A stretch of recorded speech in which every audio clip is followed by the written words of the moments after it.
Olá pessoal, tudo bem? Vamos comentar hoje a prova da EAO-EA, prova recente que foi agora nesse domingo, dia 28 de maio, e ontem saiu o gabarito preliminar. E aí, com base, na prova e nesse gabarito, vamos comentar aí a nossa prova para a gente avaliar aí a possibilidade ou não de recursos, de acordo aí com a situação de cada um. O que eu tenho a dizer sobre essa prova? Como vocês vão ver aqui, essa prova, eu considero até que foi uma boa prova. Eu gostei particularmente da prova, Mas ela exigiu muitos cálculos, por que eu gostei? Eu gostei porque foi uma prova que ela valorizou o raciocínio, O raciocínio lógico, a concentração e a observação. Então eu acho legal, parece ser assim, a meu ver, são provas desse estilo, provas inteligentes, Um pouquinho mais inteligentes. Só que aí, qual é a crítica que eu tenho ouvido de alunos? O tempo, pessoal. Diz que o tempo acabou sendo para muitos alunos insuficiente para desenvolver os cálculos necessários em muitas das questões.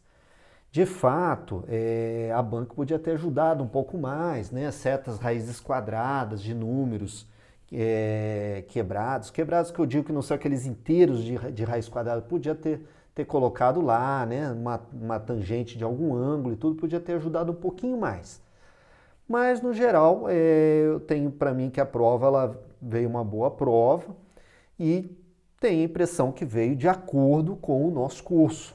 Então, quem treinou pelas questões anteriores que estavam comentadas no nosso curso, quem estudou legal, assim, praticou muitas questões, acredito que tenha se diferenciado nessa prova, ok? Então vamos lá, pessoal, e vou me apresentar. Eu sou o professor Marcos Campitelli, professor de Engenharia Civil para concursos públicos, e vamos começar o comentário da prova. Então a gente começa, a primeira questão da específica foi a questão 31, então da 31 a 60, foram ao todo 30 questões da parte específica de Engenharia Civil. Então a primeira questão foi essa, caiu sobre parte de drenagem, Numa rodovia, uma sarjeta de aterro tem como objetivo captar as águas precipitadas sobre a plataforma, de modo a impedir que provoquem erosões na borda do acostamento e ou no talude do aterro, conduzindo-as ao local de deságua seguro.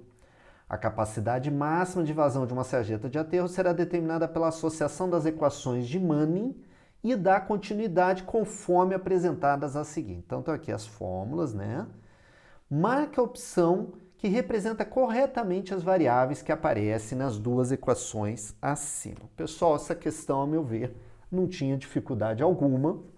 É uma questão que lá na nossa aula de drenagem, de obras rodoviárias, a gente bate bastante, a gente fala bastante dessas fórmulas, Então vamos ver, ó. Então, sem olhar as opções, a gente já sabe, pessoal, se V é a velocidade, A gente já sabe que é a velocidade, e aí vocês associam a velocidade com a área, Encontrando a vazão, Então, essa é a combinação da equação de continuidade com a equação de Manning. Quais são as variáveis da equação de Manning?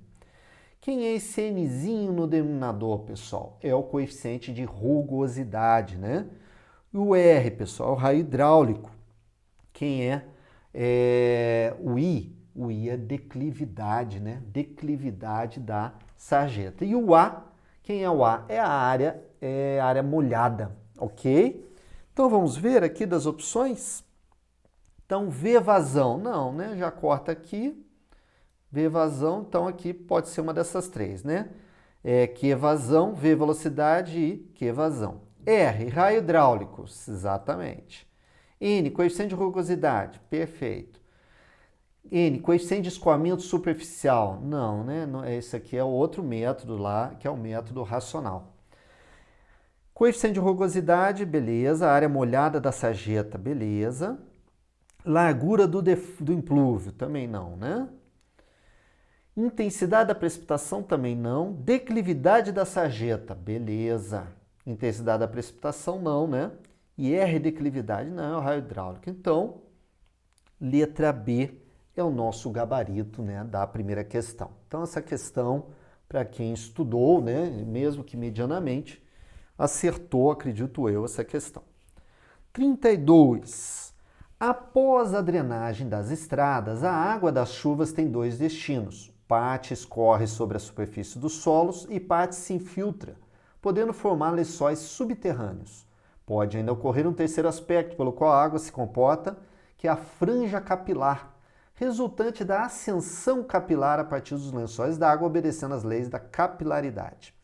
Entre os recursos selecionados para resolver os problemas causados pela água de infiltração, podem-se citar os seguintes dispositivos. Então, a gente viu isso, né, na nossa aula sobre a água de capilaridade, né, proveniente dos lençóis freáticos. E o que a gente tem que fazer nesse caso, que a gente mostrou lá na nossa aula? Temos que rebaixar esse lençol freático numa profundidade tal que a água, por capilaridade, não atinja o pavimento, ok? Então, quem que resolve esse problema principalmente? Os drenos profundos e valetões. E aí o que mais também que pode proteger o nosso pavimento, né? Então tá ali, que é o colchão drenante. Então tá aqui, né, pessoal? Principais elementos, esse aqui é o slide da nossa aula, um dos slides, né? Principais elementos que possuem a função de drenar as águas do subsolo. Drenos profundos, drenos espinha de peixe, colchão drenante, drenos subhorizontais e valetões laterais, ok? Então, das opções que a gente tem aí, o que a gente faz, ó? Então, aqui, ó, no segundo item, banquetas, e bueiros de grota, são superficiais, né? Obstruções parciais de vazão, também é um mecanismo superficial. Valeta de pressão corte, superficial.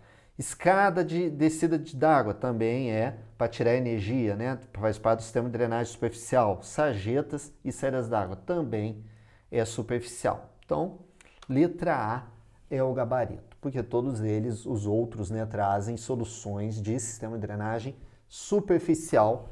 Então, só servem para a gente os sistemas de drenagem profunda, né? Profunda é a solução para a franja capilar.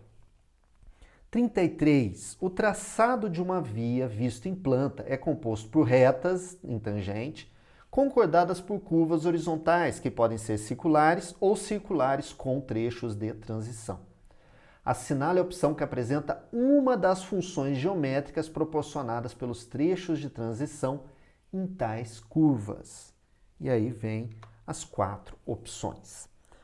Então, o que acontece, né? Então, temos as curvas, o que acontece? Tem quando estamos numa estrada, né, dirigindo, caso tenha uma tangente já seguida de uma curva de raio pequeno, raio fechado, uma curva fechada, qual seria a tendência do veículo? Sair, né, na hora que for fazer a curva, ele sair da estrada devido à força centrífuga, né? Uma força que joga o carro para fora da pista quando em curva. Então, para isso, o que é feito? Ou aumenta-se o raio para tornar a curva mais aberta, né? Ou então, que é o mais desejável, aumenta a inclinação transversal, né? Você prevê sobre elevação para poder o veículo ficar inclinado e nessa inclinação haver um equilíbrio entre o peso, né, as componentes do peso do veículo com a força centrífuga, e isso mantém ele na trajetória da curva. E também superlargura também é desejável, né, para quando o veículo, né, se for um veículo de maior comprimento, quando ele vai fazer a curva, poder comportar, né, todo o corpo dele. E aí, para isso, tem que ter, o ideal é que tenha uma transição entre a tangente e a curva, né? Que aí é para poder fazer essa transição também da superlargura e sobreelevação. Na nossa aula, a gente mostrou na aula de pavimentação essa figura em 3D e que mostra, né, que aqui esse trecho, ó, entre a tangente e a curva, ó, é a transição propriamente dita de superelevação e superlargura, né? Então, essa figura já mostrava que uma das principais finalidades da transição seria essa. E aí eu trouxe um trecho do nossas principais referências da nossa aula, que é o Manual de Pavimentação do DENIT. O que o manual diz?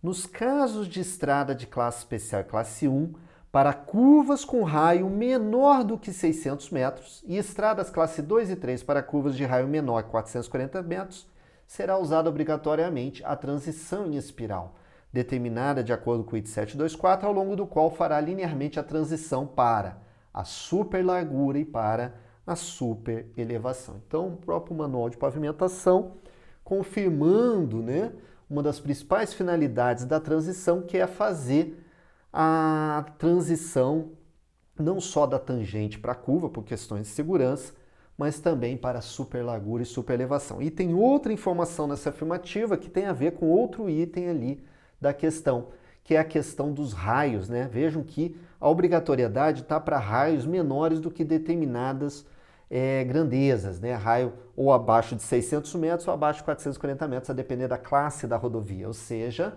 aquele item que fala que para raios muito grandes seria necessário transição, aí não estaria correto por isso, né? Porque a transição ela é obrigatória e indicada para raios menores e não raios muito grandes. Então, tá aqui, ó, eu trouxe também para vocês sobre o que traz o Manual de Projeto Geométrico de Rodovias Rurais do DENIT. Principais vantagens do uso de curva de transição. Aí tá aqui os itens e eu destaquei o que tem a ver com a nossa questão. Constitui um intervalo ideal para acomodar a variação da superelevação entre o trecho tangente e a curva circular. E aí, pessoal, outra tabelinha, né, desse mesmo manual, que ele mostra os limites de raio a partir dos quais é dispensável a transição, né? No caso, para a superelevação e, por consequência, a transição. Então tá aqui, ó, seriam os raios conjugados com as velocidades diretrizes, ok? Então é um raio que relaciona um com o outro. Então, na verdade, ele é mais direto com dispensa da superelevação, não da transição em si, né? Então não daria para usar essa tabela como, a princípio, né, como recurso contra a questão, porque ele fala, na verdade, né, da superelevação e não da transição em si. Então, essa transição, né, para a superelevação é uma das finalidades da transição.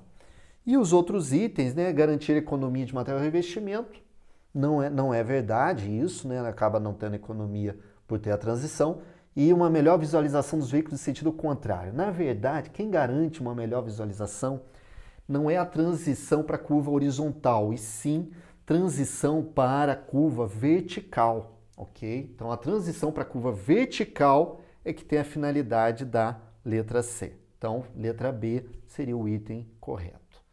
34, pessoal.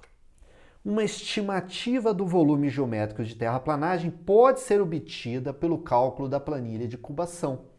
Considere a figura abaixo com as seções transversais mistas ou apenas de corte ou de aterro das estacas 0 a 5, sendo a distância entre as estacas igual a 20 metros. Seja também a caderneta do cálculo das áreas de corte ou aterro de cada seção transversal associada a este caminhamento. Então está aqui a figura, ó, mostrando o encaminhamento, né, da pista e mostrando as seções. Essa seção é só de aterro, essa também é só de aterro. Ó. Aqui já é uma seção mista, ó. Aqui temos corte e aqui temos aterro, e aqui já é só de corte, né? Ok? E aqui está refletido aqui, ó, nas seções 4 e 5, ó, só corte. Aqui são seções mistas, 2 e 3, e as seções 0 e 1, né, só aterro. Pessoal, sobre essa questão, só uma observação.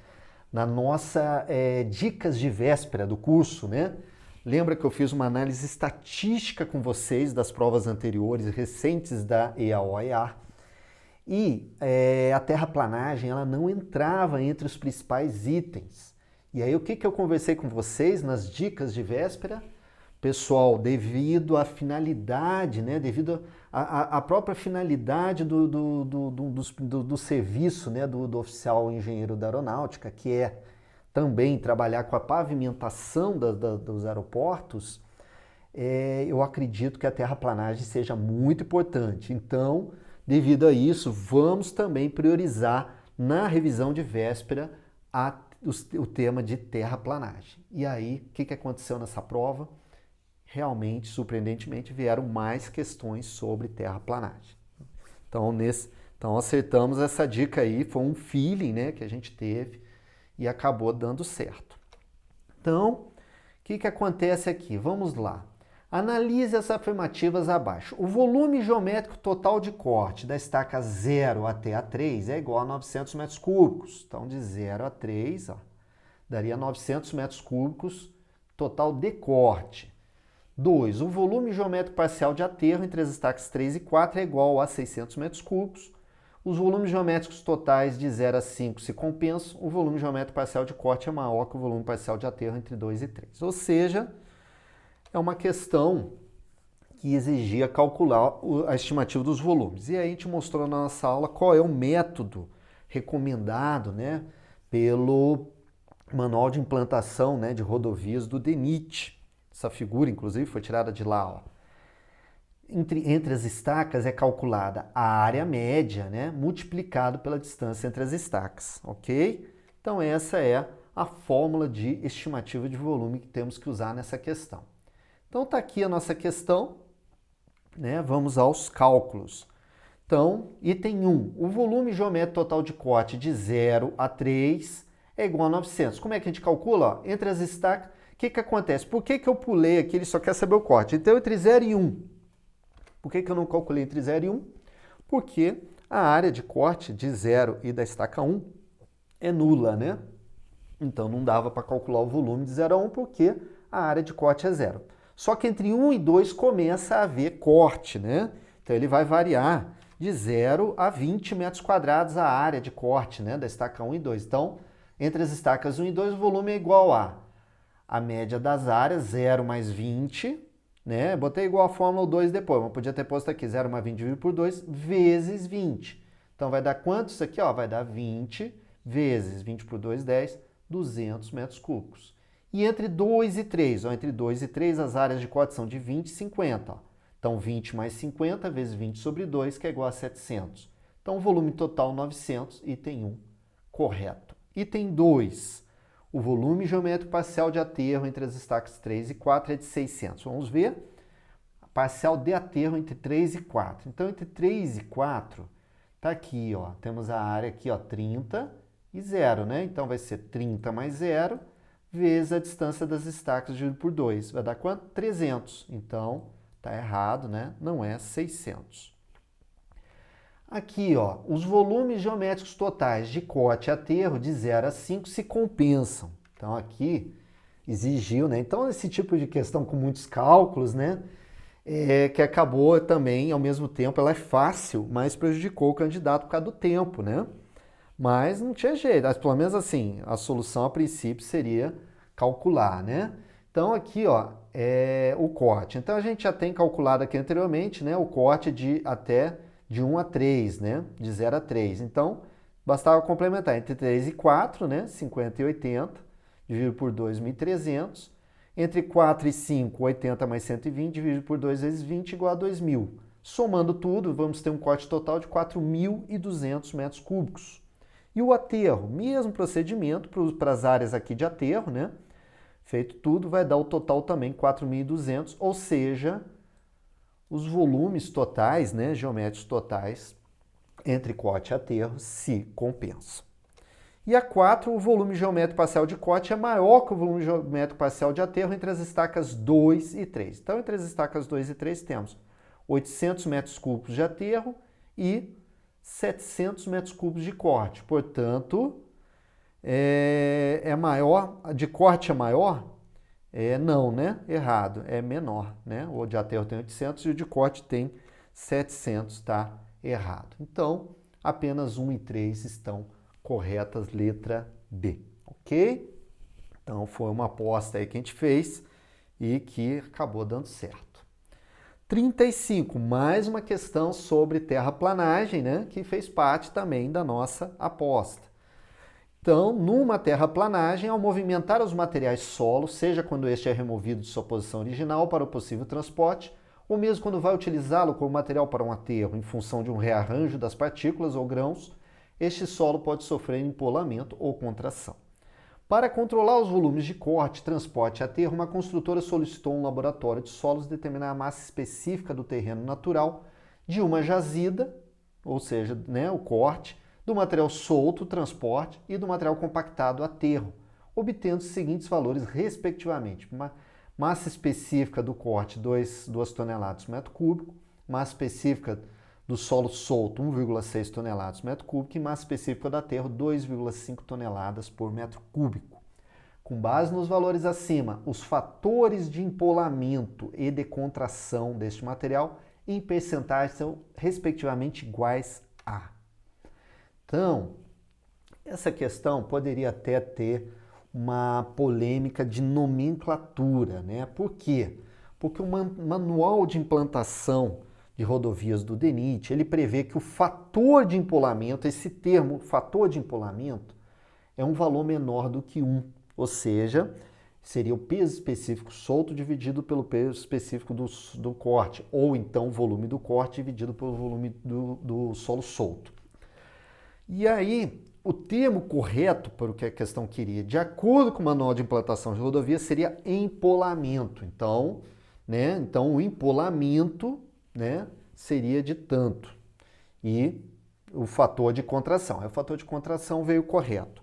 Então, o que a gente mostra lá na nossa aula? Então, está aqui, né?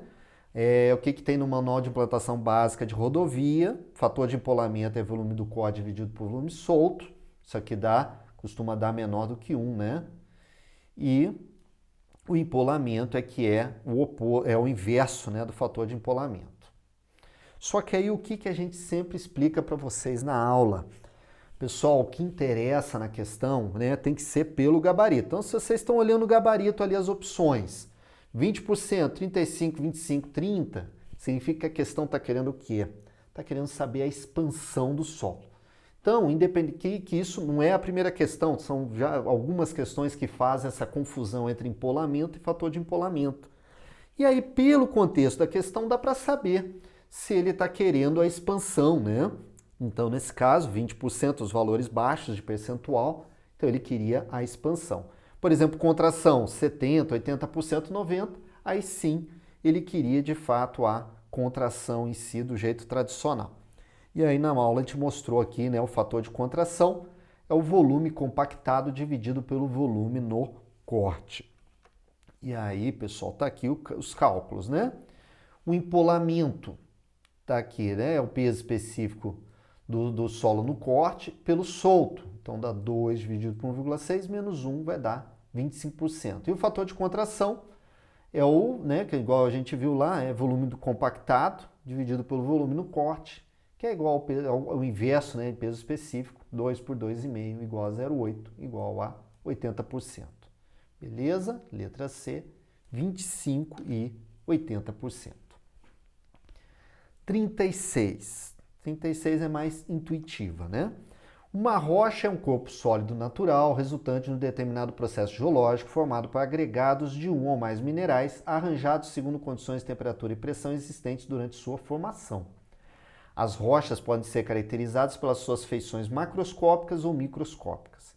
Em se tratando de uma caracterização microscópica, cita-se o conceito dos minerais deletérios, que se refere a... Então, pessoal, primeiro, o que é minerais deletérios? Então, o termo deletério, a gente vai aonde para essa questão? Na definição do deletério que a gente utiliza em engenharia, né? Na norma de concreto a gente tem esse termo, né? dos materiais deletérios, dos fatores deletérios. São fatores prejudiciais.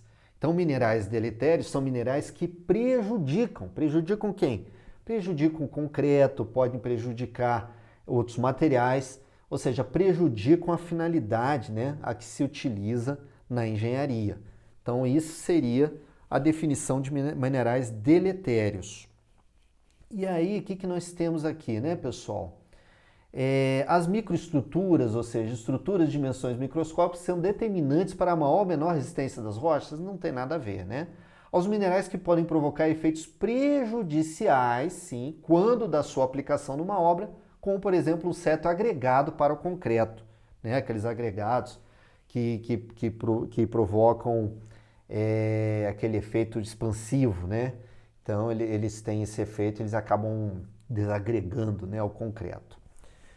Então, tá aí. As descontinuidades dos minerais que interrompam ou possam interromper quando submetidas a certas cargas, não seria isso, né?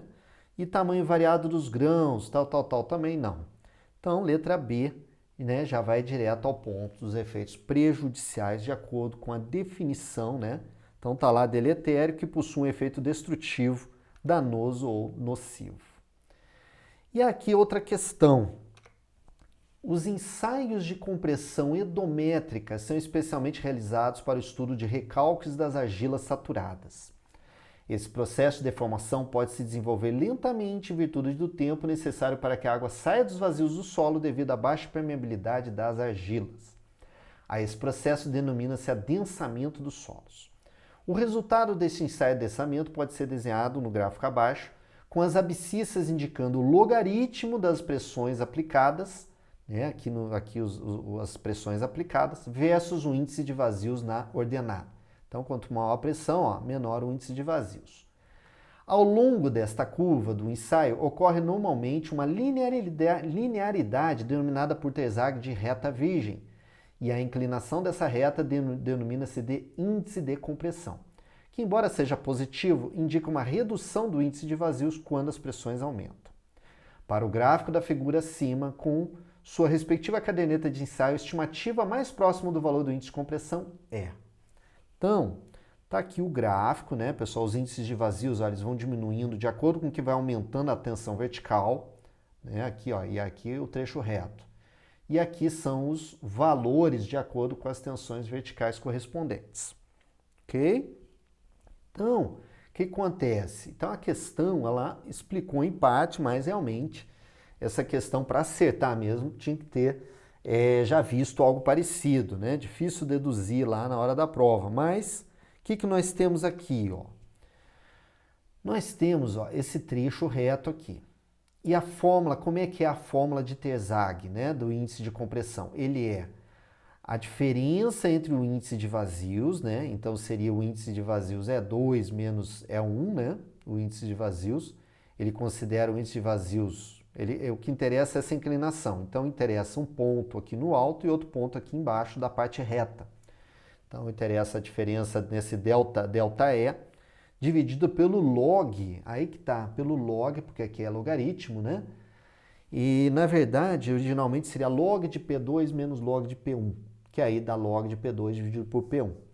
E aí como é que a gente faz para resolver essa questão? A gente escolhe na abscissa valores que seja fácil tirar o log na base 10. Então, por exemplo, log de 10 é 1, log de 100 é 2, log de 1000 é 3, né?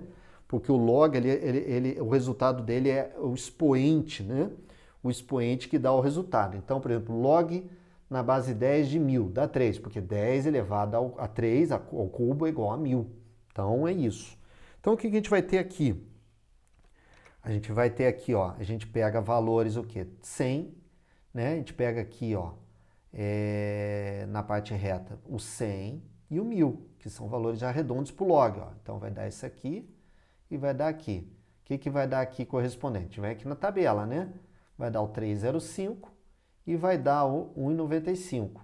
Então, a gente faz 305 menos 1,95 dividido por log de 1000 sobre 100. Então, aqui vai dar 3, né? Log de 3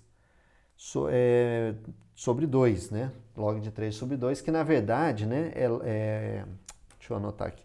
Aqui eu tinha que complementar aqui, né, pessoal? Isso aqui resolve como, né? É log de 1000 menos log de 100. É uma propriedade do log, né? Quando você tem uma divisão, você faz a subtração. E aí nós temos o quê? Ó, 3 menos 2, que é igual a 1.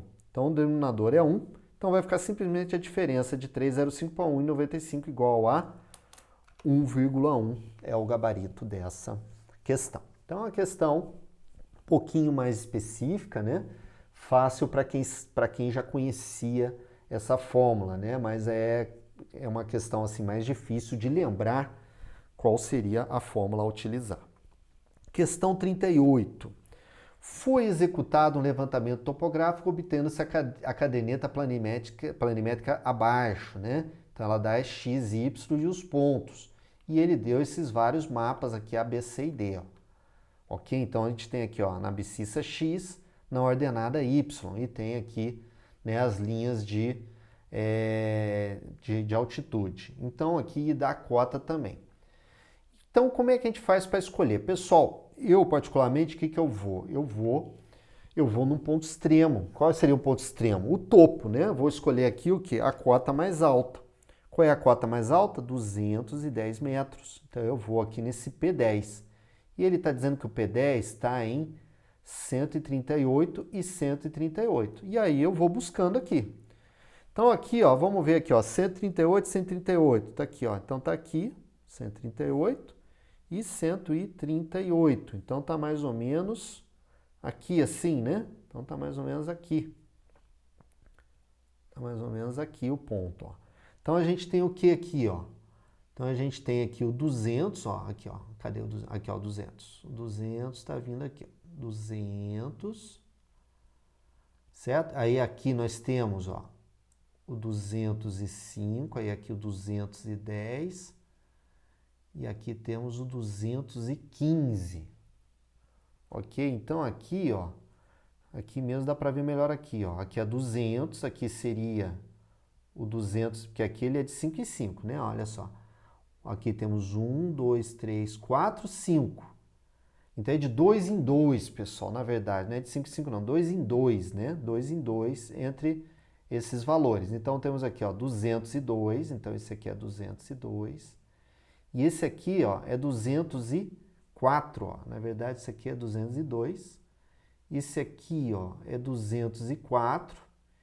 E esse aqui é 206. Então, na verdade, ó, aqui ela está na cota 206. Então, não é, né? Então, não tá, ó. Que aí vem aqui depois 208 aqui dentro, né? E 210 seria para cá. Então, letra A não é. Vamos aqui na letra B. 138 está aqui, né? E 138 aqui. Então, a gente vai achar um valor mais ou menos, ó, aqui. O que vai ter esse valor aqui? Ó, 190, 192. Então, vai ser mais ou menos, né? Mais ou menos 193, 192, entre 192 e 194. 193, mais ou menos. Então, a letra B também não é. Letra C. Vamos ver letra C. 138 e 138, né? Então, isso aqui vai dar mais ou menos, ó, mais ou menos aqui. Então, nós temos o quê? Ó, 200, 202, 204, 206, 208. E aí sim, pode ser, né, 210. Então, a gente sabe que aqui é maior que 208. Então, é possível. Então, seria aqui, a princípio, né, a mais correta seria a letra C. E a letra D, né, 138 aqui, 138, né, marca aqui. Vai dar aqui, mais ou menos, né?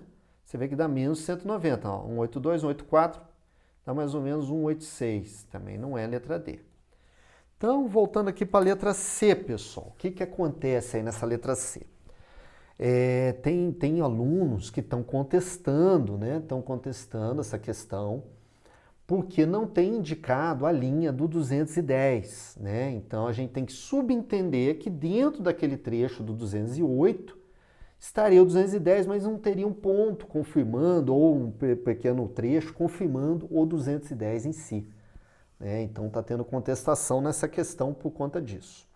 Mas o item, né, mais coerente aí com a questão seria, de fato, a letra C. Ok? Outra questão, essa questão mais simples, né?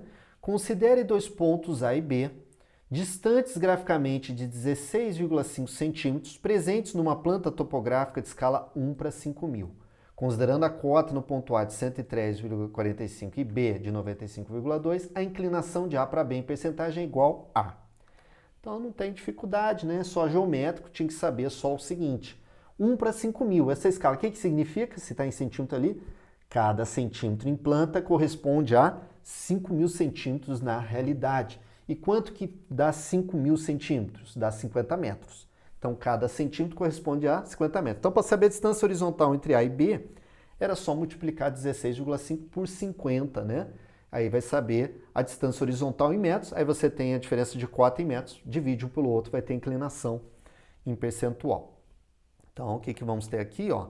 1 centímetro, né, igual a 50 metros. Então, a gente vai ter inclinação igual a entre A e B, 95,2 menos 103,45, dividido pela distância horizontal, 16,5 vezes 50. Então vai dar menos 8,25 dividido por 825, que é igual a menos 1%, letra A. Ok? Então essa era só prestar atenção nessa questão, sem dificuldade, né? Essa questão 40, pessoal, também não veio difícil, sobre fundações. As sapatas são estruturas de fundação usadas para transmitir ao terreno as cargas de uma obra. Seja uma sapata rígida, isolada em concreto armado, de base quadrada, e que possui a função de apoio direto de um pilar de seção transversal também quadrada, de lado igual a 30 centímetros. Considere uma carga vertical centrada pela sapata igual a 187,5 toneladas força, sendo que esta carga é transferida para o solo de pressão admissível de 10 kg por centímetro quadrado. Considere ainda majorar a carga vertical por um coeficiente de segurança de 1,2, de forma a compensar o peso próprio da parte da estrutura. Para o cálculo da altura total dessa sapata, considera que esta deve ser igual a 1/3 da diferença entre o lado da base da sapata menos o lado do pilar em questão. Para a altura da aba da sapata, considera ser a metade da altura total da sapata. Considerando os dados acima, o lado da base, LB, a altura total AT e a altura da aba A dessa sapata em metros são iguais a. Então, pessoal, apesar desse enunciado longo, né, exigir a concentração, né, atenção e concentração. Ela é assemelhada, né, a muitas questões que a gente resolve lá na nossa aula de fundações, que é com capacidade de carga, carga aplicada, né, calcula a área da sapata em função disso. E bastava isso, né, que aí já acertava a questão. Então nós temos o quê? Qual é a área da sapata? 1,2 vezes a carga aplicada, né, 187,5 toneladas, que é 187.500 kg-força, dividido pela resistência do solo, 10 kg-força por centímetro quadrado. Vai dar 22.500 centímetros quadrados, que equivale a um lado de 150 centímetros ou 1,5 m. Então só temos a letra C. Pronto, matou a questão, já podia pular para outra sem perder tempo. Mas só para trazer para vocês a resolução dos outros itens, né? Aliás, nem trouxe porque acho que nem precisava, né? Desculpa aqui. Então acontece, 1,5 m menos 30 centímetros do pilar vai dar quanto? 1,20 m. 1/3 de 1,20 m, 40 centímetros. Então a altura total, 40 centímetros. 1/3, né, da diferença entre os dois, conforme está no enunciado. A área da aba, a altura da aba. A altura da aba é metade da altura, né, total, 20 centímetros. Então, letra C confirma todos os itens. 41, mesma coisa, tinha que ter atenção. Seja o traçado viário da figura abaixo, iniciado na estaca 0, tá aqui a estaca 0, com as distâncias horizontais entre os pontos de inflexão A e B até o ponto C, tá aqui o ponto C. As curvas 1 e 2 são circulares simples com os respectivos valores das tangentes e desenvolvimentos apresentados na figura abaixo. Considerando a distância entre estacas iguais a 20 metros, a estaca final desse trecho, no ponto C, após os projetos de tais curvas, é. Então, pessoal, o que acontece aqui? O desenho já mostrava, se prestasse atenção, o desenho mostrava tudo o que a gente precisava, né? Mesmo sem estar afiado nos conceitos. Então, vamos ver aqui, ó. Olha só aqui, ó. Então, aqui nós tínhamos 600 metros do ponto 0 até o A. E aí a curva começa aqui, ó. E o que que fala? A própria figura mostra, ó. A tangente da curva, tá aqui, ó. Essa aqui seria a tangente da curva, tem 130,57 metros. E o desenvolvimento da curva, que seria toda ela, ó, 244,35. Então, como é que você calcula toda essa distância aqui, ó? Né? Aqui do que o trecho, na verdade, é esse, a ser estaqueado, né? Trecho real. Você calcula esse trecho até aqui, que é o quê? São 660 metros menos os 130,57, mais o desenvolvimento da curva de 244,35, né? Aí calcula 750 menos os 135,57 e menos os 116,58, né? Pega essa diferença. Aí mais o desenvolvimento dessa curva, 218,17, e mais o quê? 600 menos esse trecho aqui de 116,58. E aí divide por 20, né? Então vamos ver aqui, ó.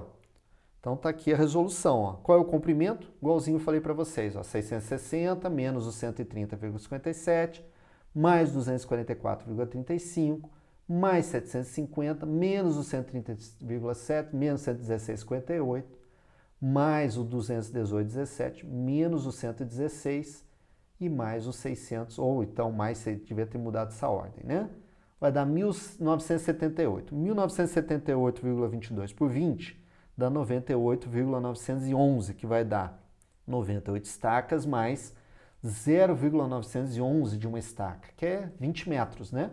Então vai dar estaca 98 mais 18,22 metros para ser exato. Então, 1 centímetro só de diferença não torna o gabarito errado, né? Então, letra C, 18, né? 90, estaca 98 mais 18,23. Então, é isso, essa questão. 42, pessoal. Essa 42 a gente tinha lá na nossa aula de estruturas metálicas uma questão muito parecida, se não igual, né? Então, eu acho que a única diferença da nossa questão é que ela tinha um parafuso só, né? Sendo puxado, né, por uma chapa de um lado e duas de outro. E aí o que acontece? Né? O parafuso, e você quer saber a tensão de cisalhamento ou cortante aqui, né? Então ele vai ser aqui na seção transversal. Então se você está puxando para cá e duas para cá, você tem, né, duas seções do parafuso aqui resistindo, né, aqui no sentido do cortante. E aí com isso você divide por 2 a área. Como aí são 2 parafusos, divide por 4, né? Então, 3 chapas iguais de dimensões cada uma de 60 por 40 por 2, a própria figura traz as dimensões, estão afixadas por 2 parafusos submetidos às forças de 19 kN e 9,5 kN dos respectivos eixos de cada peça, conforme a figura a seguir. Então, já está em equilíbrio aqui, né? E aí temos aqui 19 kN em cima dos parafusos, na verdade, né? E aí atuando, né, aqui no encontro entre as chapas. Considerando a tensão de ruptura por cisalhamento para esses parafusos igual a 84 megapascal e um fator de segurança para o cisalhamento igual a 2, o diâmetro de cada um dos parafusos em milímetros é D. Então, o que acontece aqui? É o 19 kN, né? Você vai dividir o 19 kN, dividir por 4, né? Por 4 vezes a área aí para saber quanto que está dando o esforço aí. Mas aí ele quer saber o diâmetro. Então vamos ver aqui, ó. A gente calculou aqui, ó. Então a tensão de cisalhamento vai ser 19 kN dividido por 4. Por que por 4? Porque temos uma seção aqui, outra seção aqui, outra seção aqui e outra seção lá embaixo, né? Dos 2 parafusos. Então são 4 áreas a serem resistidas. Esse 19 kN dividido por 4 vezes a área tem que ser menor ou igual a quem? A 84 megapascal dividido por 2, ou seja, 42 megapascal ou meganewtons por metro quadrado, né? Isso aqui é o pascal, né? Pascal ou newton por metro quadrado. Ou então, quanto é que dá 42? Transformando isso aqui vai dar 4,2 kN por centímetro quadrado. Então, sabendo que 1 metro quadrado dá quanto? 10.000, né, centímetros quadrados. Não é isso? O metro quadrado não é metro por metro? Cada metro não tem 100 centímetros? 100 vezes 100 não dá 10.000? Então, 10.000 centímetros quadrados. Então, dividindo isso tudo vai dar 4,2. E aí, fazendo essa continha, ó, vai dar quanto? Ó, 19 dividido por 4,2 vezes o 4 que ficou aqui, a área passou para cá. A área tem que ser maior ou igual a 19, né, dividido por 4,2 vezes 4, que é igual a 1,13 centímetros quadrados, né? Então o diâmetro, né? Aí tem que botar a fórmula ali, né? πd2 sobre 4. πd2 sobre 4, o D vai dar 1,2 centímetros ou 12 milímetros aqui, letra C. Ok? Questão 43, olha aí, questão de análise estrutural. Já sabíamos, né, que ia cair muita análise estrutural, já era esperado. Isso aí a gente já tinha falado e destacado não só na aula de dicas original do curso, como também na de véspera, né, para revisar aí as questões. Então, o que nós temos aqui, ó? Considere um quadro triarticulado, figura abaixo, em que ocorre um carregamento por força uniformemente distribuída na viga de 36 kN por metro e um par de momentos de 60 kN aplicado adjacentes à rótula central desse triarticulado. As reações nos apoios A e B, verticais, VA e VB, e horizontais H e HB em kN são respectivamente D. Então, o que nós temos aqui, pessoal? Então, a gente começa, né, com o equilíbrio. O que nós temos? O momento na rótula, né, em tese, seria igual a 0. Mas aí, como junto à rótula temos aplicado o momento de 60 kN, né? E aí nós temos o quê? Que o somatório dos momentos, né, até o ponto da rótula dá 60. E aí, a partir disso, a gente vai fazendo os desenvolvimentos. Então, o que a gente tem aqui, ó? Então, a gente desenha aqui, né, faz o desenho lá na hora da prova para poder ajudar. Então, temos aqui o VA e temos aqui o VB, né? VA e VB. E temos aqui o HA e temos aqui o HB. Ok?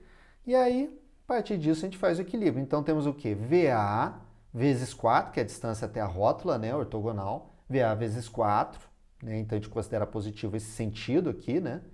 VA vezes 4, menos HA vezes 8, porque o HA está fazendo circular nesse outro sentido, contrário ao VA, né? Então, menos HA vezes 8, ó, 4 mais 4, 8, que é a distância ortogonal do HA até a rótula, né? Menos 36 vezes 4, que é aqui a distância do 36 desse lado, vezes 2, que daí é a resultante, né, do 36. Então, aqui, né, a resultante, distando aqui 2 metros até a rótula, né? 2 metros até a rótula. 36 vezes 2, ou seja, 72, né? Kilonewtons. Então, aliás, 36 vezes 4, né? Então, na verdade, é 144 kilonewtons, que é igual a 60. Então, vamos ter essa equação. VA menos 2HA igual a 87. Mesma coisa do outro lado. Né? 4VB mais menos 4HB, né? De acordo com o sentido do HB. E aí vai ter essa equação também aqui. E aí nós temos o que também, ó? Que o HA menos o HB, eles estão em sentido oposto, que eu fiz no desenho aqui, ó, igual a zero. Temos também o que? VA mais VB igual a 36 vezes 8, que é igual a 288. Isso aí é o equilíbrio, né? Não só o somatório dos momentos tem que dar ali a resultante no ponto, né? Que normalmente na rótula é zero. Que nesse caso é 60, mas também o somatório dos esforços horizontais e o somatório dos esforços verticais globais da estrutura tem que ser zero também, né? A estrutura tem equilíbrio, então ela tem que dar zero aos resultantes. E aí, pessoal, o que nós temos aqui, ó? Se eu somar, né, essas duas equações, se eu somar as duas, eu vou ter o seguinte, ó. VA mais VB, ó, VA mais VB menos 2HA menos HB igual a 174. E aí, VA mais VB, a gente tem aqui em cima, que é o quê? 288. Então, vamos ter 288 menos 174, que dá 114, né? Então, vai dar 2HA, né? 2HA mais HB. Aqui vai passar 288 negativo, aí passa tudo para positivo, já pulei aqui etapas, dá 114. Nós temos o quê? Que o HA menos HB é igual a zero. Então, nós temos o quê aqui? O HA, né, pessoal? O HA é igual a HB. Então, a gente substitui aqui, né? Então, esse aqui é o quê? É o HA, 3HA. Então, nós vamos ter o quê? 3HA igual a 114, HA igual a 38 kN. Então, já está aqui letra C, né? 38 kN, mais e menos. Então, já matou a questão, não precisa mais perder tempo, né? Letra C, marcou, pula para outra. 44. Acho que é a questão mais fácil de todas. A gente, né, resolve muitas questões com carga distribuída. Dessa forma, já sabe de cabeça o DMF e o cortante. Nem trouxe as opções, porque a gente já sabe que aqui, né, vai ser, né, daquele jeito que a gente sempre vê, com carga distribuída em cima. A gente já sabe que o momento, né, é o QL2 sobre 8, esse aqui, né? E a gente já sabe que o cortante aqui, né, ele funciona assim, né? Aqui está no meio. Então, já trouxe aqui a opção, né? A única opção. Essa é a questão muito fácil aí, não podia errar. 45, pessoal. 45 tem a ver mais com resmate, resistência dos materiais, aquelas condições para poder fazer as deduções das fórmulas de resistência dos materiais de viga, né? Então, o comportamento de vigas à flexão foi formalizado no início do século XIX por Navier. Desta forma, as relações diferenciais de equilíbrio e compatibilidade para o comportamento da flexão atendem às teorias de vigas de Navier. De acordo com as hipóteses básicas dessa teoria, é incorreto afirmar que O material tem comportamento elástico linear, lei de Hooke, ok. Os deslocamentos são pequenos em relação às dimensões de seção transversais, ok. As seções transversais permanecem planas e normais ao eixo da barra quando ela se deforma, ok. Consideram-se as deformações por cisalhamento, não temos isso, né? Principalmente ao tratar-se de barras longas, isto é, comprimento é bem maior que a altura da seção. Então, pessoal, o que acontece? Essas regrinhas, sabe onde é que a gente viu também sobre isso? Na nossa aula de concreto armado, quando a gente vê lá, eu só não me lembro se está bem na teoria ou na questão comentada, que a gente explora uma questão, aquela que de concreto armado, que vê os limites, né, entre compressão e tração e vê os diferentes estágios da viga, né, da seção transversal para os diferentes estágios do concreto de tração e compressão. Então, também tem essas premissas aí. Então, quem lembrasse essas premissas acertaria essa questão. Veria que a D seria a única estranha aí nesse conjunto. 46. Um corpo de prova padronizado de uma barra de aço foi preparado para um ensaio de tração com a aplicação de uma força axial, promovendo uma deformação do material na direção do esforço. A barra do ensaio possui 10 mm de diâmetro, sendo o módulo de elasticidade da barra de 150 GPa, em que se observou uma deformação específica para a força aplicada de 0,08%. Considere π 3,14. Estando este material ainda na fase elástica do ensaio, né, lei de Hooke válida, a força F aplicada em N é. Essa questão é uma questão típica e tradicional nossa lá da nossa aula de resistência dos materiais, né? A gente resolve algumas, né, questões, se não várias, dessa mesma natureza. Então, para quem treinou ali também resistência dos materiais, que estava também ali entre os tópicos mais importantes na análise estatística, né? Pelo menos no conjunto, né, da somatória das provas, que a gente mostrou lá para vocês, teria treinado e acertado essa questão. Então vamos lá, ó, como é que é? Ó? Primeiro a gente calcula a área para não complicar a fórmula, e a fórmula está aqui, né? A deformação específica é igual a tensão dividido pelo módulo de elasticidade. E aí, né, pessoal, o que a gente tem? 0,08, então a gente já coloca, a tensão já passa o E para cá, né? Então a gente tem o quê? Na verdade não, eu estou só substituir a deformação específica por 0,08%, que é 0,08 por 100, é igual que a tensão, que é a força pela área, dividido pelo módulo de elasticidade 150 GPa. E aí a gente vai fazendo todas essas transformações, né? A área a gente já calculou aqui em cima, né? Dá esse valor aqui, substituiu ele e acha a força de 9.420 newtons, que letra A é o gabarito. Ok? 47. Grau de hiperestaticidade, né? Considere o pórtico plano representado na figura. O grau de hiperestaticidade deste quadro plano com tais apoios, engaste, apoios simples e rótulas é. Então nós temos algumas questões, né, da análise estrutural que tratam disso. A gente também fala sobre isso na teoria. E aí vamos ver aqui como é que fica. Vocês vejam que é um pórtico, né, com duas rótulas. Duas rótulas, tem aqui os nós, né, engastados aqui internamente. E aí temos 3 restrições aqui e 2 aqui, 5 restrições. Então, aqui como eu vou mostrar para vocês uma forma de calcular esse tipo, né, de quadro que mistura rótula e nó de uma forma mais simples, né, mais simplificada. Então a gente pode calcular assim, ó, hiperestaticidade dos nós. Como é que a gente calcula a hiperestaticidade dos nós? A gente vê o número de barras que está chegando em cada nó. Por exemplo, aqui temos 1, 2, 3 barras. E aí é o número de barras menos 1 vezes 2. Esse é, né, já que a rótula ela restringe duas grandezas, né? Deslocamentos verticais e horizontais. Ela não impede o momento. Então nós temos o que aí? Número de barras menos 1 para a primeira aqui. Então é 3 menos 1 dá 2. Então temos aqui 2 vezes 2 da primeira rótula ali de cima. E a rótula aqui de baixo tem 2 barras, né? 2 barras, menos 1 dá 1. Dá 1 vezes 2. Então vai dar 4 mais 2 igual a 6. Então o G da rótula dá 6. O G dos nós do engaste entre as barras. Então essas barras elas são consideradas engastadas entre elas, né? E aí nós temos 3 nós. E aí o nó, como é que é, pessoal? É o número de barras menos 1 também, só que vezes 3, porque é engastado, então ele tem 3 restrições, né? A momento também. Então nós temos aqui, ó, todos eles vão ter 2 menos 1 igual a 1. Então vamos ter 1 mais 1, 3, que vezes 3 vai dar 9. E aí como é que a gente calcula então a hiperestaticidade total? É o número de restrições totais, que é igual a 5, mais o G da rótula, que deu 6, das rótulas, né, que dá 6, mais a hiperestaticidade dos nós, que dá 9, menos o número de barras vezes 3. A gente viu essa formulazinha lá na aula, né? Vezes 3, que dá 18. Fazendo essa continha toda, vai dar resultado final 2, que é o gabarito da questão letra B.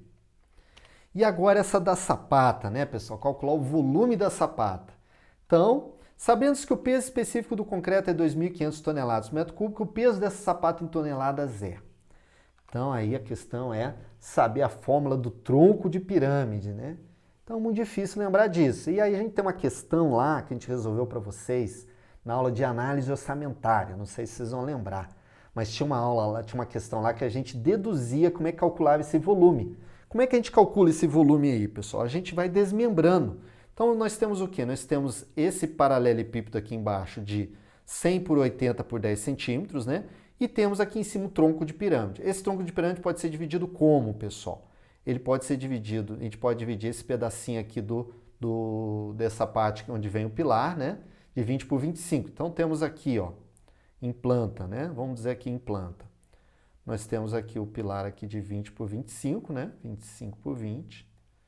E aí temos aqui, ó, 80 por 100, né? E aí temos aqui, né, a sapata vista de cima. Então a gente pode tirar esse pedacinho aqui, calcular em separado. Aí vai sobrar o quê? Vai sobrar esse restante aqui. A gente pode separar também aqui, ó. Separa esse pedaço que vai dar o quê? Vai dar 2 triângulos aqui, né? Vai dar um sólido aqui de triângulo, né? Do triângulo lateral. E aí vai sobrar esses trechos. Se esses trechos a gente juntar eles, pessoal, vai dar o quê, ó? Então esse aqui vai sobrar, olha só, vai sobrar isso aqui. Que vai ser o quê? Esse pedaço aqui, ó, que é 100, 100 menos 25, vai dar 75. Então vai sobrar aqui 75. E aqui 80, né, menos 20, vai dar 60, ó. 75 por 20. Isso aqui vai dar o quê? Uma pirâmide, né? Então isso aqui, ó, vai sobrar uma pirâmide de 60 por 75, altura aqui de 20 centímetros. E vai sobrar o quê? Mais esses 4 pedaços. Esses 4 pedaços são o quê? Vamos pegar esse aqui, ó. Esse pedacinho aqui, ó, vai ser isso aqui, ó. Ó, vai ser isso aqui, ó. Vai ser um triângulo, né, de 20. Esse pedacinho aqui dá o quê, ó? Dá esse 70, dá isso aqui, ó, dá 100 menos o 25, dá 75 dividido por 2 dá 37,5 aqui, ó, a base dele. E qual é essa largura? É a largura aqui, ó, 20, né? E esse pedacinho aqui vai dar o quê, pessoal? Vai dar, então, um jeito de deduzir a fórmula na hora da prova, né? Então, aqui é 20, aqui é 25, e quanto é que vai dar aqui? Ó, é 100 menos, esse pedaço aqui, 100 menos 20, aqui que é 37,5, eu confundi. Aqui, na verdade, 80 menos 20, aqui dá, e aqui dá 30, ó, e aqui é 30. Porque aqui, ó, seria 30, 30 e 20, né? E aqui dá 37,5, 25 e 37,5. E aí calcula, pessoal, aqui é a área do triângulo, né? Simplesmente. Se você juntar esse com esse, já pode ser até o próprio retângulo. Ó, aqui é tudo visão espacial, né? Então aqui vai ter até um retângulozinho de 20 por 30. E aqui também, juntando os dois lados opostos, também vai ter um retângulozinho 25, 37,5. Mas enfim, todas essas partes, né? Eu juntei todas elas e calculo aqui na hora, ó.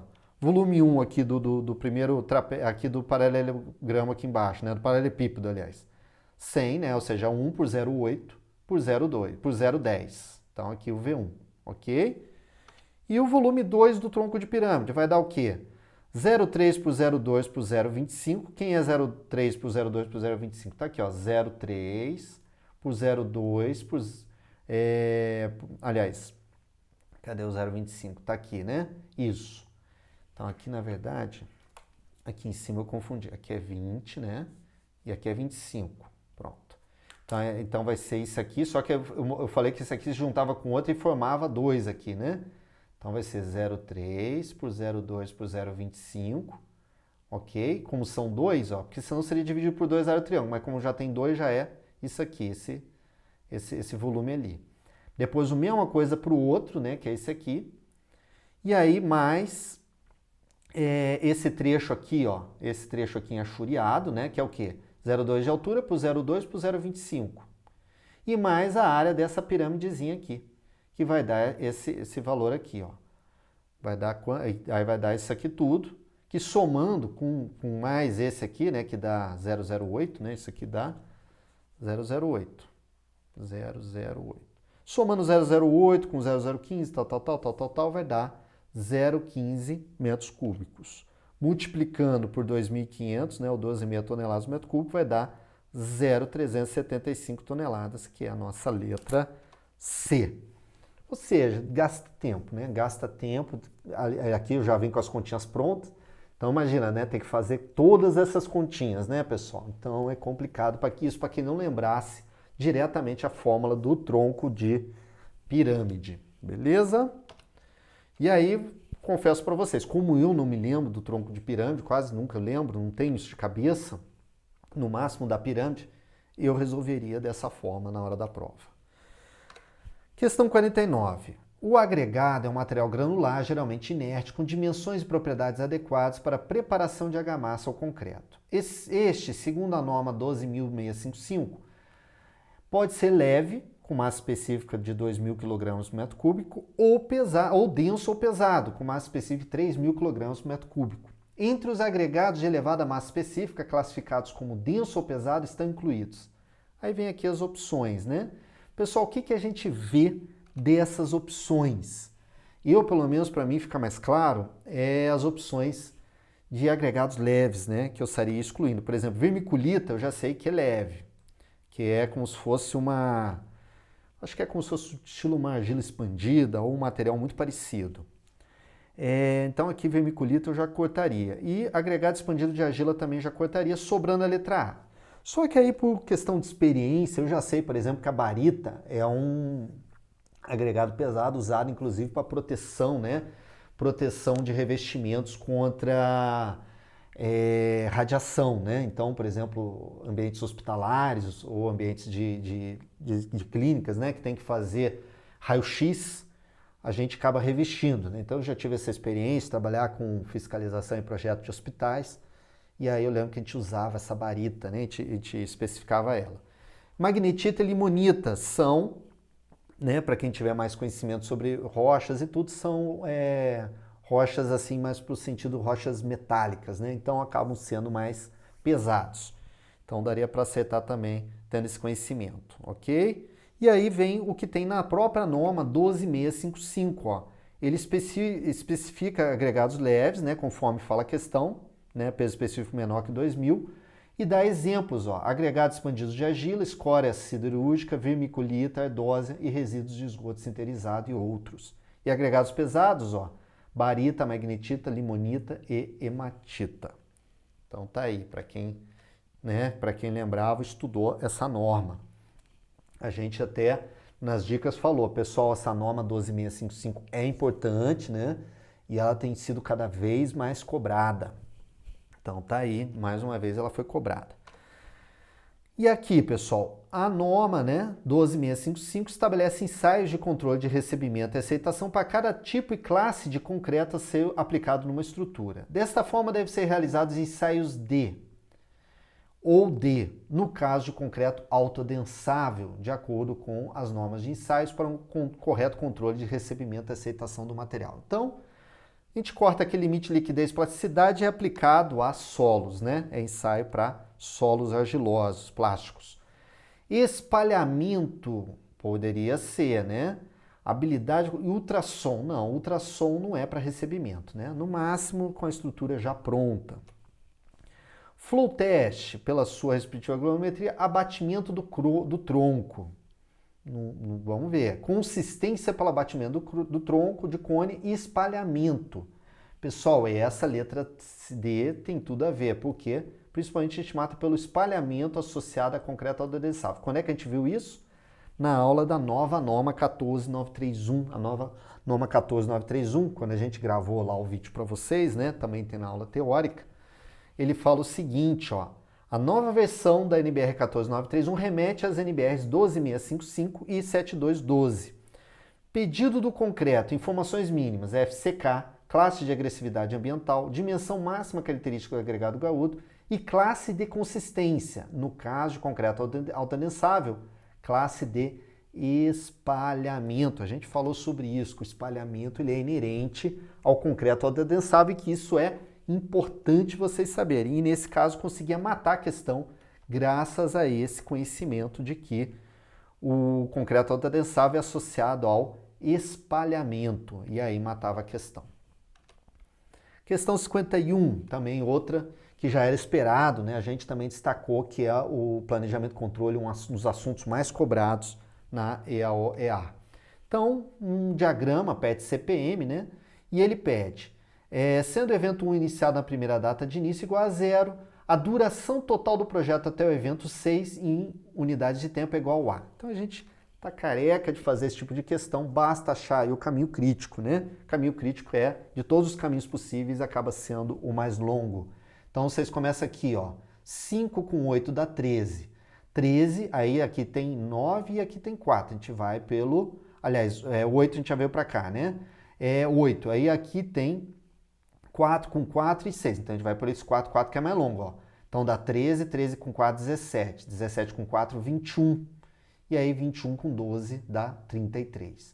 5 com 8 dá 13, 13 com 15 dá 28, dá menor, né? 5 com 8, e aí aqui 11 com 12, 23 também dá menor. Então, 33 é o maior caminho, né? Caminho crítico A, B, E, G e I, que é o caminho crítico. A gente viu muito isso nas nossas aulas. Curva ABC. A curva ABC é uma importante ferramenta gerencial para a tomada de decisão. Considere as faixas A, B e C definidas conforme figura abaixo. A tabela apresenta 14 itens de insumos de serviço, com o custo total de cada insumo e a percentagem desse custo em relação ao total dos custos, conforme a tabela abaixo. Então tem os insumos, o custo e o percentual. E aí aqui do lado, ó, com base na tabela e na figura da curva ABC, a quantidade de itens da faixa A, B e C são respectivamente. Daí aqui o gráfico já deu o gabarito para vocês, né? Já mostrou que a faixa A tem que dar 80%, a faixa B tem que dar quanto? Entre 80% e 95%, ou seja, tem que dar 15%, né? 15% e a C aqui 5%. Então aqui o gráfico já deu aí o bizu. Então a gente analisa essa tabela para dar aqueles percentuais. Então como é que a gente faz? A gente escolhe aqui, ó, a gente começa do item mais valoroso, né, o de maior valor. Então a gente começa pelo 42,4, vai para o segundo item de maior valor 15,1, depois 14,1 e vai somando, né, até chegar no 80%, ó. E mais 8,5% chegou em 80,1%. Pronto. Aqui é a faixa A. A faixa B, a gente dá a continuidade, né? Qual o outro item de maior valor? 5,6. Depois 3,8, depois 3,3. E aí vai indo, ó. 2,3 até chegar no 15 redondo. Então a gente sabe o que, ó? Que é 4 e 4, né? Tá aqui a letra A, 4, 4 e 6, porque tem 14 itens, menos 8, 6. É o que sobra, matou a questão 52. 53. Uma carregadeira foi adquirida por um empreiteiro ao valor de R$250 mil, sendo sua vida útil estimada em 5 anos, considerando sua utilização de 2.250 horas por ano. O valor residual é 10% do original, admite-se uma taxa de juros de 9% anual. A depreciação horária pelo metro linear e o custo horário de juros são respectivamente iguais a. Então a gente viu isso, né, na nossa aula de ciclo, né? Na nossa aula de ciclo, análise orçamentária de obras rodoviárias, a gente viu a aplicação dessa fórmula, tinha uma questão comentada, a fórmula da depreciação. O que é a fórmula da depreciação? É o valor, né? V0, é o valor de aquisição, menos o valor residual, que é 10%, 25 mil, dividido pelo número de horas durante a vida útil. 5 anos vezes 2.250 vai dar 20 horas, R$20 por hora. Você vê que só tem letra B. Então, bastava marcar essa letra B e partir para a próxima. Não precisa nem se preocupar com o tal dos juros, né? Mas vamos supor que vocês queiram saber como é que resolve os juros. Aí entra uma polêmica. Por quê? Porque o ciclo, o manual do ciclo, né, do DENIT, prevê uma fórmula que não dá esse gabarito, né? Só que aí a fórmula que tem na literatura, principalmente no livro Manual Prático de Escavações da PINE, aí sim vai dar o gabarito. Então tá aqui, ó. Então aqui, ó, a fórmula do ciclo. A fórmula do ciclo é essa: juros igual a esse valor médio dos juros ao longo da vida útil vezes o juro anual dividido pelo número de horas anual.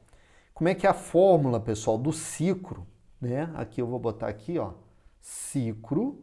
Então aqui é o ciclo do valor médio dos juros ao longo da vida útil. N mais 1, N é o número de anos, né? Dividido por 2N vezes o valor de aquisição. Então, como é que vai ser? Aqui é a aplicação da fórmula. Aplica a fórmula, né? 5 anos mais 1, dividido por 10, vezes 250, vezes o juro, né? Aplicando a formulinha. Dividido pelo número de horas anual, vai dar R$6 por hora, a fórmula do ciclo. E aqui é da literatura, pessoal, né? Aqui é o da PINE, né? Do livro Manual de Escavação da PINE. Olha a diferença de uma fórmula para outra. A diferença básica está aqui, ó. Enquanto aqui multiplica só pelo valor de aquisição, aqui multiplica pelo valor de aquisição menos o valor residual e soma com o valor residual depois. E aí aplica a mesma fórmula ao final.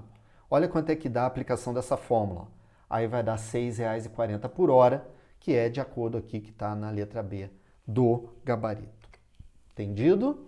Então tá aí questão 53, a resolução dela para vocês. E aí aqui, né, o que a gente trouxe lá na aula para vocês foi essa fórmula aí da depreciação e que já dava para matar a questão só com essa fórmula aí. Questão 54. Foi adquirida uma moto niveladora diesel para uma obra de terraplanagem, sendo que este possui uma potência nominal de 120 HP. A máquina espalha o material durante 20 segundos a plena potência e nos 20 segundos restantes do ciclo assume-se que o motor trabalha com 1/4 da potência nominal. Nessa obra, a motoniveladora trabalha em média 40 minutos por hora. Considerando o consumo de combustível de 0,20 litros por HP, né, e o preço do diesel de R$6 por litro, o custo horário de combustível é. Então, é uma questão de raciocínio. Então, se você tem 20 segundos a motor pleno e mais 20 segundos, né, que é a volta do ciclo. Então ele já falou que o ciclo de 40 segundos se dá com metade dele a motor pleno e metade a motor a 1/4 do HP, né? E falando que ele trabalha 40 minutos a cada 60 segundos. Então nós temos o quê? Durante esses 40 minutos que ele trabalha, metade é plena potência e metade é 1/4 da potência, né? E aí os outros 20 ele não faz nada. Então como é que a gente vai ter isso aí transformado em equação? Então a gente vai ter o quê? Ó? Metade do tempo, né, é a plena potência, 120 HP, vezes os 0,2 litros por HP. Então 120 vezes 0,2. E a metade do tempo é, né, com 30 HP, ou seja, 1/4, né, da potência, 1/4 de 120 que é igual a 30, vezes os 0,2 litros por horsepower.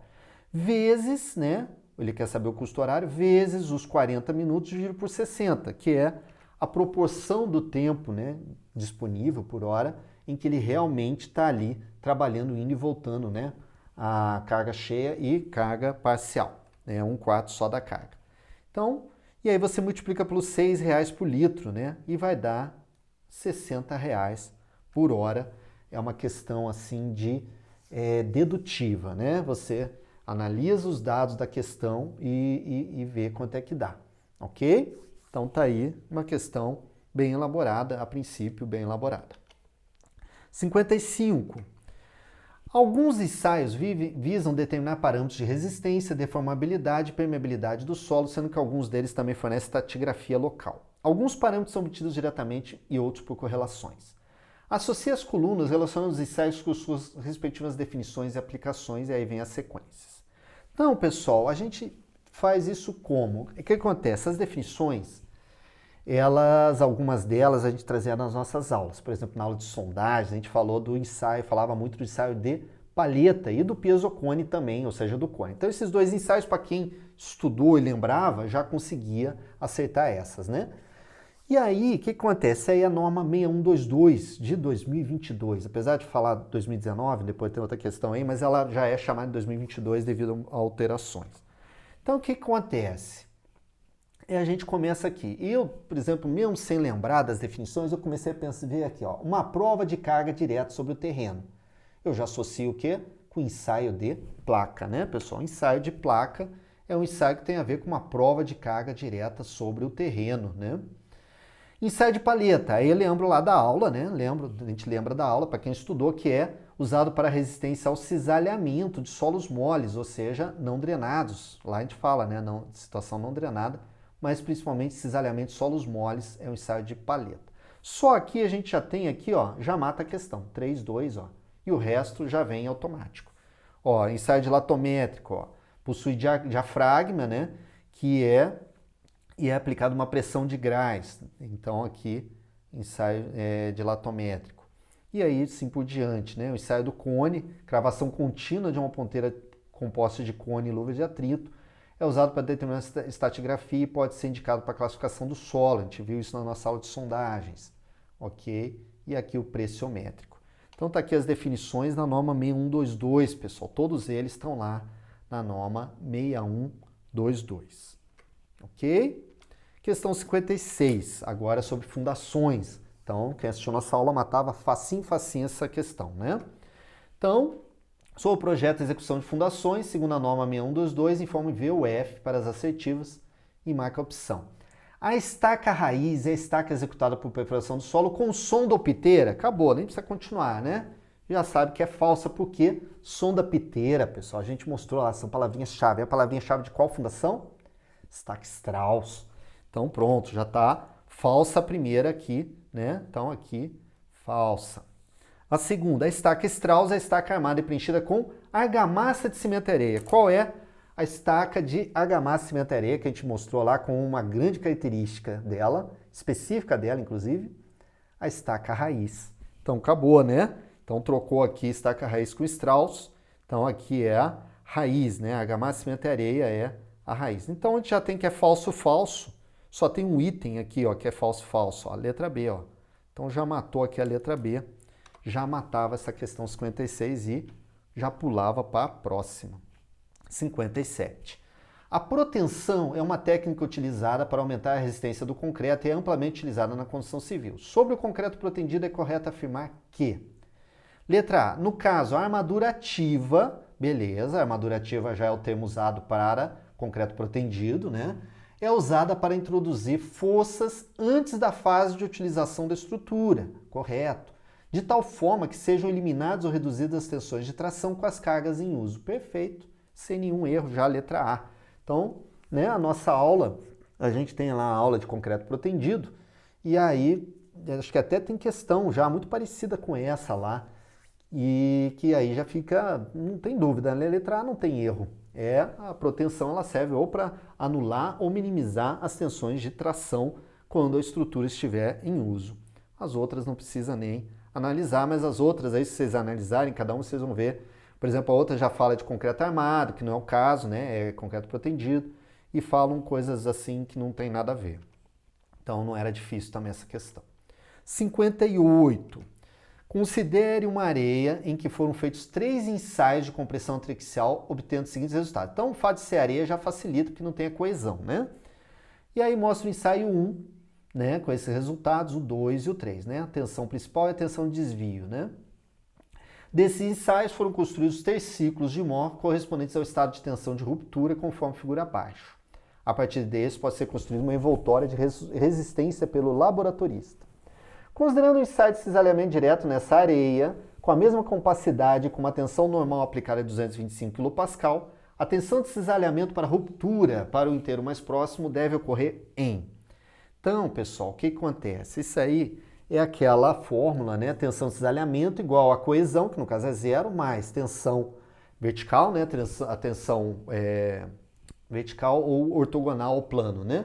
Vezes a tangente de alfa. Então a gente fala, né, na aula de terraplanagem, aula de características dos solos, principalmente a aula de características dos solos, a gente fala dessa fórmula. Essa fórmula é ele corresponde a essa tangente a esses círculos, pessoal.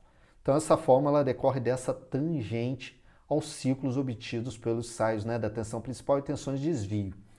E aí o que acontece com essa tangente? Ó? Onde ela tangencia, ó, é onde seria a tensão de desalinhamento de ruptura. E aí você junta com o centro do círculo de Mohr, nesse caso aqui vai dar 250. Como é que eu sei que dá 250? Porque ela está entre 700 e 200. Qual é o centro dela? 700 mais 200 dividido por 2 vai dar 450. E aí juntando aqui, ó, e aí qual é o raio desse círculo? O raio do círculo de Mohr, esse raio, ele corresponde à tensão de cisalhamento máxima, né? Qual é a tensão de cisalhamento máximo de um círculo de Mohr? São os valores, né? Um menos o outro dividido por 2, que é o raio. Então vai dar 700 menos 200, que dá 500 dividido por 2, 250. E aí você obtém, né, o raio de 250, obtém esse dado. E aí, pessoal, como é que eu faço para descobrir a fórmula dessa reta, né? E aí aqui você vai ter o alfa. E aí nós temos o que aqui, né? A tensão de cisalhamento é igual a coisa é zero, né? Então a tensão que eu tenho aplicada vezes a tangente desse alfa. Quem é a tangente desse alfa? Olha só, o gráfico ajuda. Ó. Se você olhar esse triângulo, ele também tem isso aqui, ó. Ó, ele tem isso. Então, tangente de alfa não é cateto oposto pela hipotenusa. Qual é o cateto oposto? Ó? Não dá 200 isso aqui, ó? Então vai ser igual a 225 vezes o cateto oposto, que é 200, dividido pelo denominador, que é quem? Ó? 300. Ó. 300. Então, você fazendo a continha, vai dar 0,67 vezes 225, vai dar igual a 150, né? Então, dá certinho, ó. 150, letra C, ok? Daí resolve essa questão 58. Pelo gráfico, facilitava, não precisava se matar de fazer contas, né? Que é a aproximação de tangente, seno, não precisava, ó. Essa sacada aí ajudava a resolver essa questão mais rápido.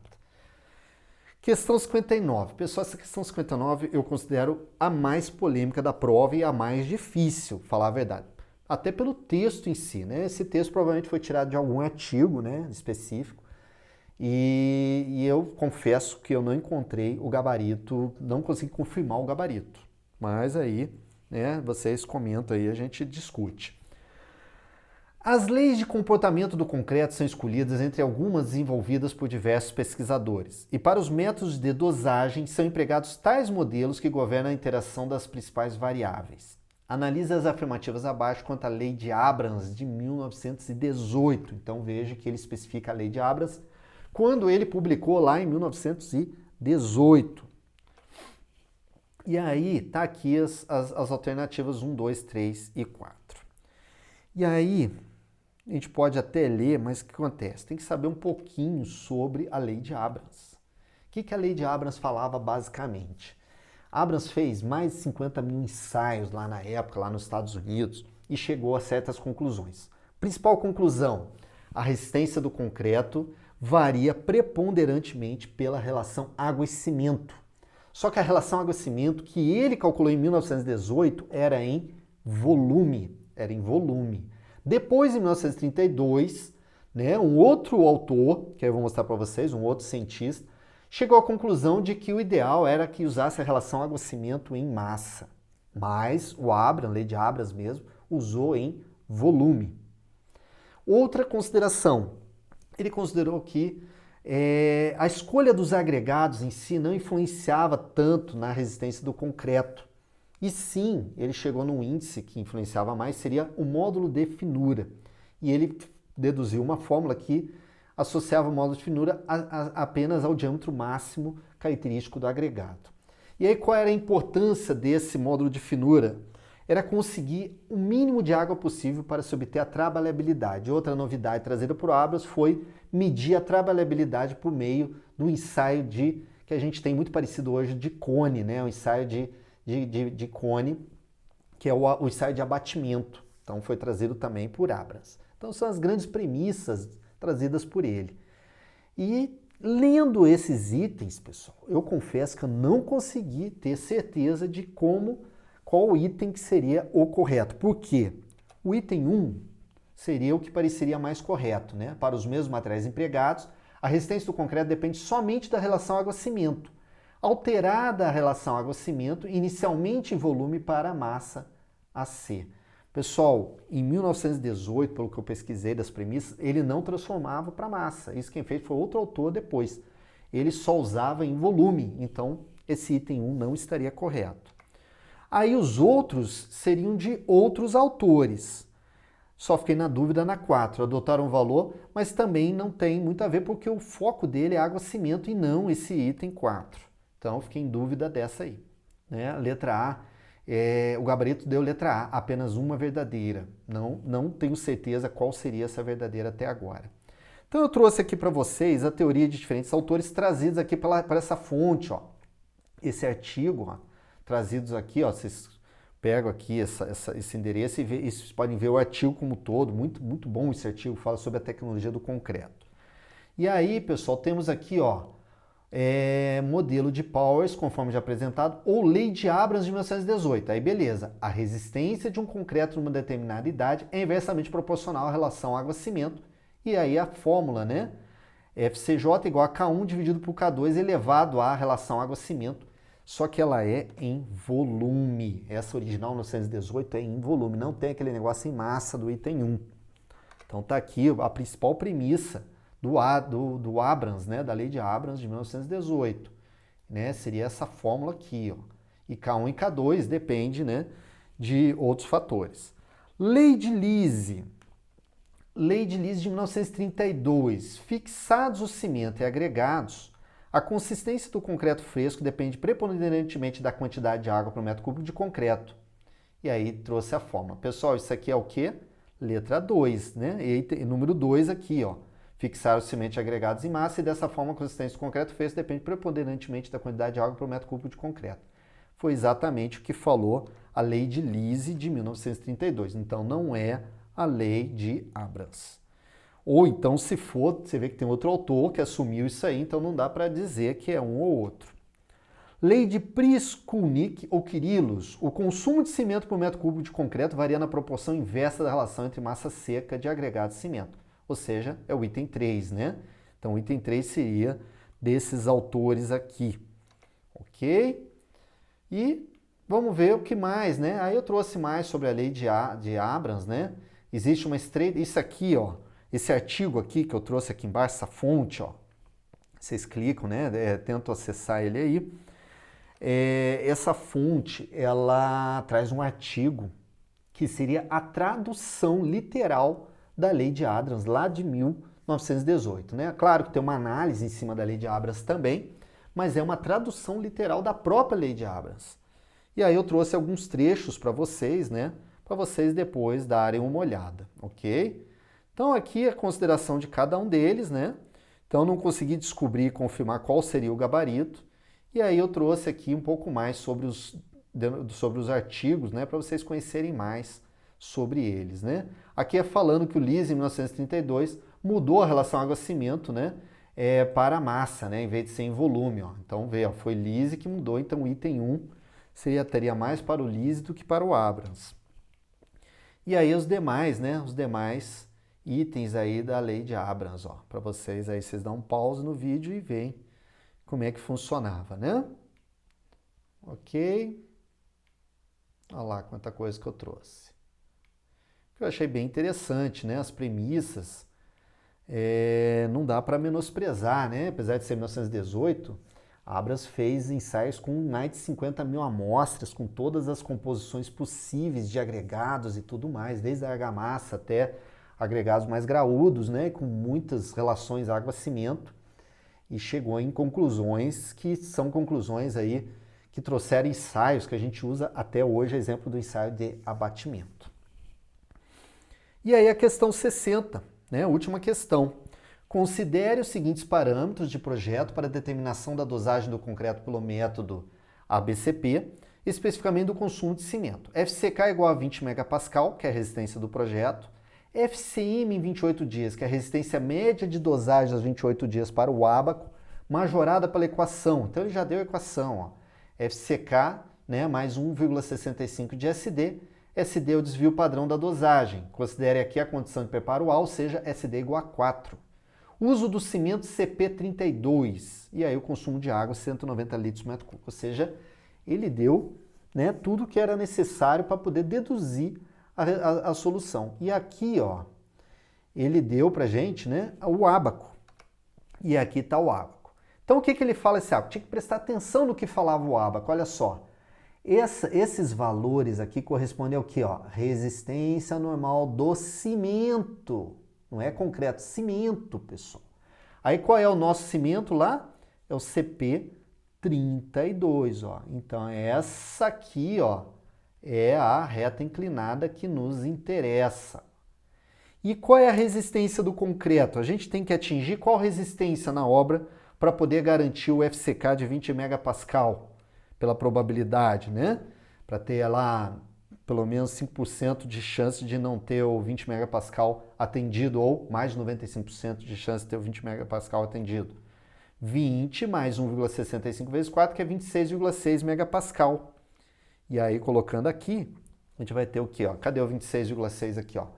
Tá aqui, ó, tá aqui mais ou menos, né? Entre esses dois pontos. Então, se você seguir aqui pela reta, ó, cadê a nossa reta? Tá aqui. Então, a gente vai ter aqui, ó, a nossa reta aqui, ó, 26,6, ó, tá aqui mais ou menos, ó, aqui, ó. Ele vai dar certinho, ó, relação água-cimento, fator água-cimento 0,5. Usando o fator água-cimento 0,5, tá aqui, né? Vamos ter a quantidade, o volume de cimento de 380 litros, não, desculpa, aqui eu errei, não é litros, é quilos, né? Porque aqui é 190 litros por metro cúbico, que é igual a 190 quilos. A água é 1 para 1, né? Por metro cúbico.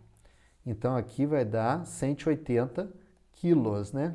Quilogramas por metro cúbico de cimento, letra D. Ok? Então era isso, pessoal. Era isso que eu tinha para mostrar para vocês dessa prova. Resolvemos então agora as 30 questões que caíram na prova. Eu considero aí que quem treinou bastante, né, estava mais treinado, foi beneficiado nessa prova, né, mais acostumado a fazer cálculos rápidos e tudo. Era uma prova que exigia concentração, atenção e uma base, né, pessoal, uma base de estudos. E eu acredito que os nossos alunos tenham se saído bem, aí relativamente melhores, né, do que a concorrência nessa classificação. Então, boa sorte agora no resultado final. E quem quiser aí discutir, debater as questões, pode usar aí a área de comentários, né? E tudo mais, tá? E pode falar comigo lá no Prof. Marcos Campitelli, também no direct. E pode também falar não só sobre essa prova, sobre os cursos que a gente tem disponíveis lá para concurso, tá joia? Então, pessoal, boa sorte aí nos recursos e grande abraço. Tchau, tchau.